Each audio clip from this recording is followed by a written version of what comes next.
Hello friends, welcome to my channel Lappy solution. मैं Dheeraj Kumar. Actually आज मैं आप लोग को ये बताने जा रहा हूँ कि अगर आपके पास कोई बोर्ड रिपेयर होने के लिए आता है तो आप सबसे पहले इसमें क्या क्या चाहिए, मतलब आप चेकिंग कहाँ से स्टार्ट, मतलब चेकिंग करना कहाँ से स्टार्ट करें आप।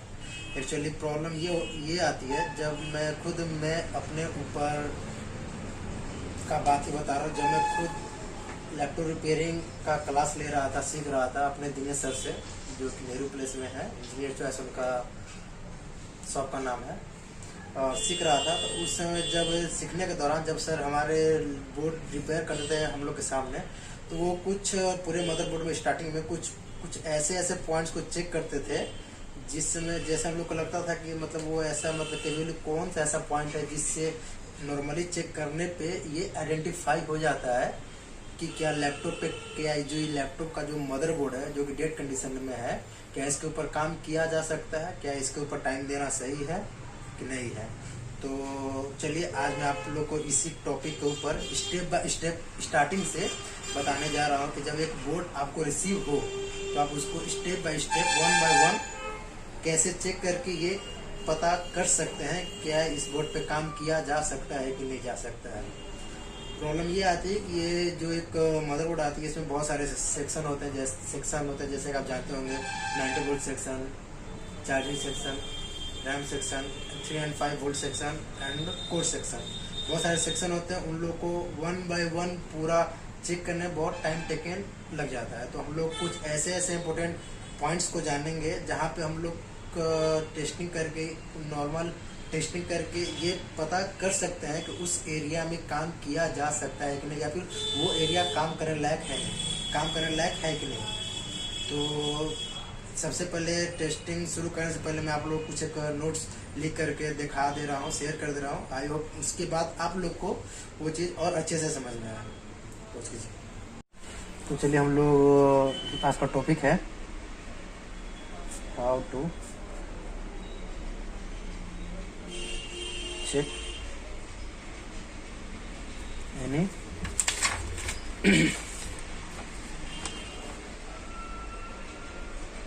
लैपटॉप।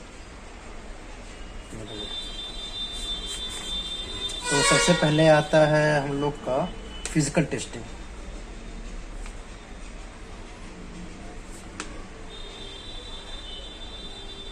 फिजिकल टेस्टिंग अगर बोला जाए तो जैसे कि ये एक लैपटॉप है, सबसे पहले हम लोग इसको नॉर्मली रिसीव करते के साथ हम लोग हर एक कॉइल, हर एक आईसी, हर एक कंपोनेंट को नॉर्मली फिजिकली देखते हैं कि क्या वो सभी ओके हैं। जैसे कि चेक करने का सबसे इजी प्रोसेस ये, अगर डायरेक्ट बोर्ड आता है तो हम लोग तो एक अगर हम देखने लगे तो टोटली कंफ्यूज हो जाएंगे, भाई कहाँ पर देखे कहाँ पर नहीं देखें।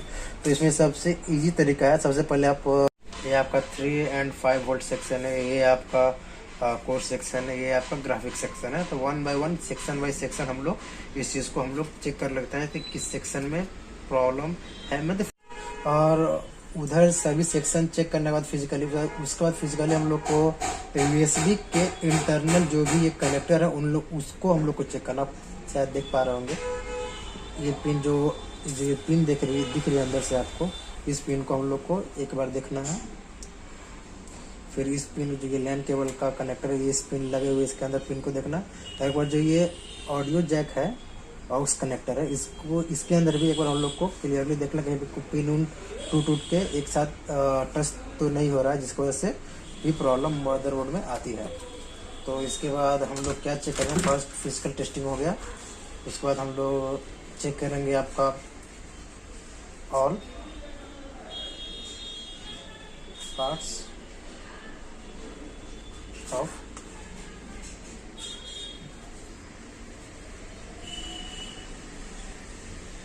कनेक्टर्स।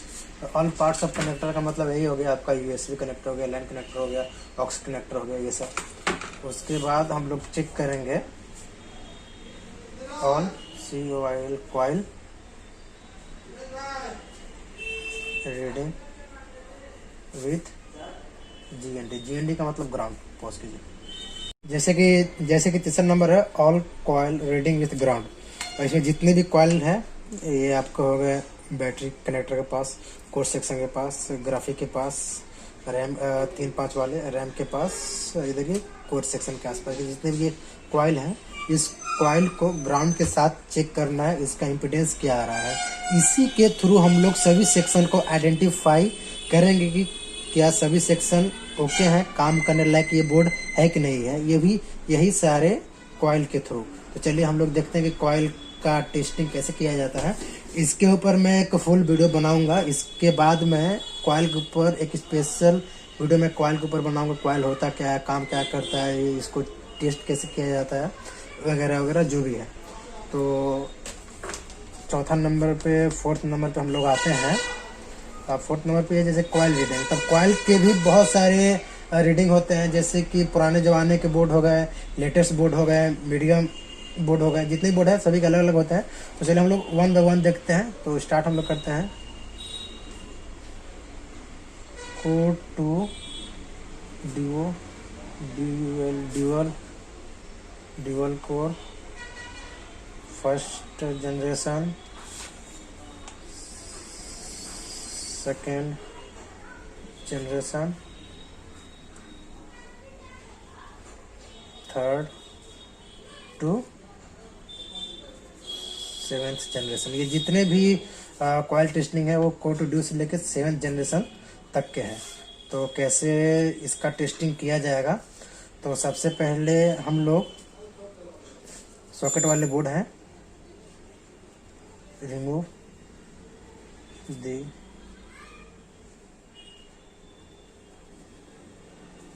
Processor first. तो सबसे पहले हम लोग मदर सॉकेट वाले बोर्ड से प्रोसेसर को रिमूव कर लेंगे। उसके बाद हम लोग चेक करेंगे इसमें कौन कौन से सेक्शन चेक करेंगे हम लोग। सबसे पहले charging section, +3 volt 5 volt coil, plus RAM coil, +1.8 volt coil, plus core coil.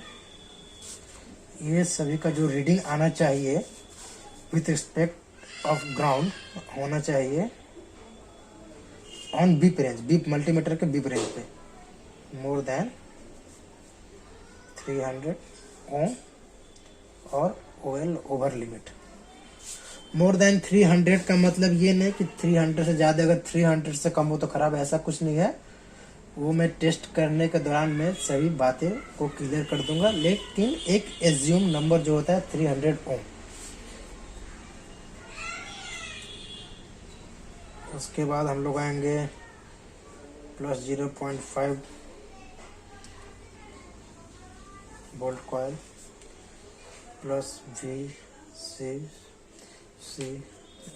Coil, plus GPU core, plus CPU GFX। ये होना चाहिए आपका मोर देन 9 ओम और लॉन्गर फॉर मोर देन 9 ओम। इसके बाद होता है SOC का मतलब कि जिसमें प्रोसेसर और PCH ऑन बोर्ड हो, SOC हो, एक साथ में हो। इसका क्या टेस्टिंग है कॉइल का, हो गया आपका 3rd 4th 6th 7th 8th। ये जनरेशन है, मैं बता रहा हूँ, ये सब जनरेशन है। इसका जो कॉइल का रीडिंग होगा, ये रीडिंग होगा आपका 4 ओम एंड मोर देन 1 ओम। ये 4 ओम होना चाहिए या फिर 1 ओम से ज़्यादा होना चाहिए, 1 ओम से कम नहीं होना चाहिए। और उसके बाद लास्ट में आपका आता है if any coil so 0 beep, जितना भी हम बता रहे हैं ये सभी बीप रेंज का टेस्टिंग बता रहे हैं। 0 value that means that means that area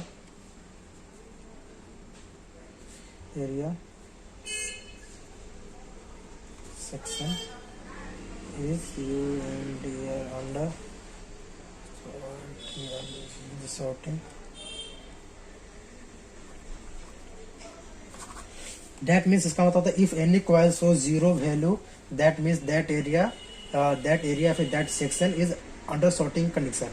अगर हम लोग कोई भी कॉइल चेक करते हैं, अगर वो उसका वैल्यू बीप के साथ जीरो, मतलब कोई भी न्यूमेरिकल वैल्यू नहीं आ रहा है, बीप दे रहा है और पूरा जीरो वैल्यू बता रहा है, दैट मीन्स उस सेक्शन में कहीं ना कहीं शॉर्टिंग है. फॉर एग्जांपल ये आपका 3 वोल्ट का 5 वोल्ट का कॉइल है, ये आपका 3 वोल्ट का कॉइल है. अगर 5 वोल्ट का कॉइल इम्पिडेंस बीप के साथ अगर कुछ ना कुछ वैल्यू शो कर रहा है, इसका मतलब ये ओके कंडीशन में है. अगर यही कॉइल बीप के साथ जीरो वैल्यू शो कर रहा है, इसका मतलब 5 वोल्ट में कहीं ना कहीं शॉर्टिंग है, या फिर वो इनपुट साइड में हो या फिर आउटपुट साइड में हो, कहीं ना कहीं शॉर्टिंग है. तो चलिए एक बार हम लोग इसको मल्टीमीटर के थ्रू आपको फिजिकली मैं टेस्ट करके बता दे रहा हूँ.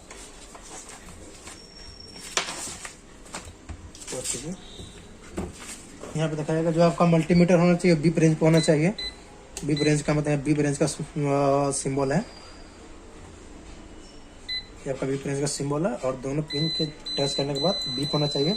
सबसे पहले हम लोग मल्टीमीटर को टच करके इसका इम्पिडेंस देख लेते हैं कितना कम से कम इम्पिडेंस बता रहा है, क्योंकि हमारे प्रोब का भी कुछ ना कुछ इम्पिडेंस कुछ ना कुछ वैल्यू होता है. सबसे पहले हम लोग चेक कर लेते हैं, ये 0.2 बता रहा है ये खुद का. तो चलिए जैसा कि मैंने आपको बताया था, तो हम लोग बीप रेंज में अपने प्रोब का वैल्यू देख लेंगे. बीप रेंज में इसको कर करके अपने मल्टीमीटर को,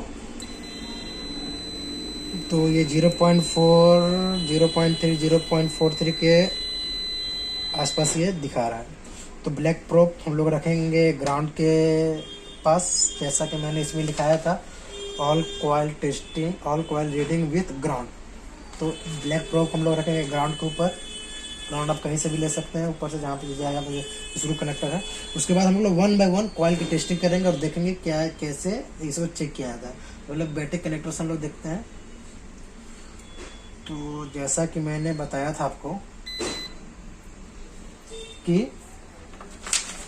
कॉइल टेस्टिंग में मोर देन 300 ओम या ओएल का मतलब ओवर लिमिट. तो हम लोग यहाँ पर देख रहे हैं बोथ साइड से ये यहाँ पर ओएल दिखा रहा है, इसका मतलब ये सेक्शन में कहीं भी शॉर्टिंग नहीं है, ये सेक्शन ओके है. उसके बाद हम लोग 3.5 पे जाते हैं. ये आपका 3 वोल्ट का है. ये आपका बीप रेंज पे आपका दिखा रहा है 35.2. अगर इसको हम लोग डायोड रेंज पे चेक करते हैं, ये आपका हो गया डायोड रेंज. डायोड रेंज पे हम लोग चेक करते हैं क्या 0.037. तो इसको हम लोग बीप रेंज पे चेक करते हैं, तो ये आपका बताएगा 0.3352. मतलब किसी भी कंडीशन पे 0 बीप के साथ 0 नहीं बताना चाहिए. और 5 वोल्ट कॉइल चेक करेंगे हम लोग. तो जैसा कि इसका इम्पिडेंस हम लोग को बहुत ही लो बता रहा है. ये लो बताने का क्या रीज़न है, मैं इसके बाद कुछ देर बाद मैं ये लो इम्पिडेंस क्यों बता रहा है तो मैं आपको बता दूंगा. अगर ये आपका इम्पिडेंस इतना लो बता रहा है, इसका मतलब आपका 5 वोल्ट के सेक्शन में कहीं ना कहीं शॉर्टिंग है, कहीं ना कहीं कुछ ना कुछ प्रॉब्लम है. तो हम लोग रैम सेक्शन चेक करेंगे. रैम सेक्शन ओएल बता रहा है, ओवर लिमिट ओके है. 147.2 ये भी सही है आपका. 16.8 ये भी सही है आपका. फिर कोड सेक्शन में आते हैं हम लोग 1.4. जैसा कि मैंने बताया था SOC 3rd 4th 6 7 more than 4 more than 1. Okay, तो 10.9 ये सब 6.6. चलो ग्राफिक सेक्शन में कॉइल चेक कर लेंगे. तो हमारा जितना भी यहाँ पे जितने भी कॉइल है सभी के इम्पिडेंस ओके है, सभी के इम्पिडेंस सही बता रहा है. लेकिन हमारा जो 5 वोल्ट का कॉइल है उसका इम्पिडेंस सही नहीं बता रहा, कुछ गड़बड़ है. देखिए बहुत ही कम बता रहा है, ये बहुत ही कम है, बहुत ही ज़्यादा कम है, जैसा कि देख पा रहे होंगे। तो इसके लिए हम लोग एक्चुअली ये 6 बता रहा है, हम लोग ना मल्टीमीटर का देखें इम्पीडेंस, तो ये खुद ये मल्टीमीटर प्रोब का ये 0.3 है, और ये चेक करने पे ये आप लोगों को 3 बता रहा है, 3.6 बता रहा है। इसका मतलब ये कहीं ना कहीं से प्रॉब्लम है। प्रॉब्लम क्या एक्चुअली ये बोर्ड आया हुआ था मेरे पास, ये फिजिकल प्रॉब्लम है। फिजिकल प्रॉब्लम ये रहा, जस्ट इसके पीछे यहाँ पे एक आईसी लगी हुई होती है। मेरे पास इसका एक स्क्रैप बोर्ड भी है, जैसे कि आप यहाँ पे देख पा रहे होंगे। यहाँ पे एक आईसी लगी हुई है ये, जो कि ये टोटली बोर्ड से शॉर्ट होकर के ट्रैक के साथ ये रिमूव हो चुकी है पूरा टोटली, जिसकी वजह से ये 5 वोल्ट से कहीं ना कहीं ज्वाइंट होगा, जिसकी वजह से 5 वोल्ट में प्रॉब्लम डिटेक्ट कर रही है। तो आई होप आप लोग अच्छे से समझ गए होंगे कि स्टार्टिंग में एक लैपटॉप के मदरबोर्ड को कैसे हम लोग टेस्ट करके ये पता कर सकते हैं क्या उस पर काम करना सही है, क्या अपना टाइम देना सही है, और किस तरह से हम लोग सभी सेक्शन के कॉइल को चेक करके पता कर सकते हैं कि उस कॉइल, जिस सेक्शन का वो कॉइल है, वो सेक्शन ओके है या ओके है कि फॉल्टी कंडीशन में है। तो आई होप आप लोग को इस वीडियो के थ्रू कुछ न कुछ नॉलेज मिली होगी। एक्चुअली मैं भी नया हूँ। अगर वीडियो अच्छा लगे तो कमेंट करें। अगर कुछ फॉल्ट हुई होगी तो कमेंट में ज़रूर बताएं कि मैंने यहाँ पे फॉल्ट भी किया। तो थैंक यू फॉर टुडे। जय हिंद, जय भारत।